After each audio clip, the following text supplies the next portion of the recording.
Nous disons merci au Seigneur. Aujourd'hui, c'est le 11 octobre. Je suis le prophète Paul Tapsaba. Et je suis content de moi-même. Et ma joie est que Dieu exauce. 2022 et 2025 depuis que 2025 a débuté, même hier nuit, je reçois toujours des bébés et nous rendons grâce à Dieu. Dieu opère.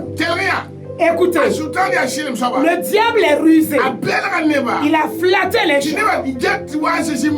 Et les gens regardent, ils pensent que Jésus est là. Ce qui fait que les chrétiens semblent ne pas avoir l'exaucement. C'est l'amour qui les manque. Si vous n'avez pas d'amour, qui va vous exaucer? Si vous n'avez pas d'amour, vous pouvez prier, vous pouvez gêner, mais il n'y a pas d'exaucement. Ce qui signifie que c'est au nom de Jésus que les miracles s'opèrent. Et il est parti. Mais il a dit, j'enverrai un consolateur. Et lorsque ce consolateur vient, il va vous révéler toutes choses. Écoutez ici. Galates 5, 22. Il est écrit les fruits du Saint-Esprit. Le premier fruit de l'Esprit, c'est l'amour. Il a remplacé Jésus. Il nous accompagne partout. Il est notre consolateur. Et si vous n'avez pas d'amour, Jésus ne peut pas se passer vous exaucer. Parce qu'il a dit les fruits de la chair. Les fruits de la chair sont clairs. Et c'est de l'adultère, l'impudicité, l'adoration des idoles, la méchanceté, la haine, l'impureté. Galates 5, le verset 19. Dieu nous a promis la bénédiction. Si tu reviens le matin, ta main ne sèche pas. Même si tu ne demandes pas à quelqu'un, Dieu donne. Si tu es serviteur de Dieu, c'est Dieu qui lui a donné. Il va s'occuper de vous. Moi, je vous parle. Dieu pourvoit à mes besoins. Je dois suivre la volonté du Saint-Esprit et faire la volonté de Jésus. Jésus a dit, si vous demeurez à moi et que je demeure en vous, vous allez porter du fruit. Et le Saint-Esprit, mes fruits, c'est l'amour, la joie. Exact, ensemble, vous n'allez pas avoir la bénédiction. Maintenant, lisons dans Josué chapitre 2, le verset 24.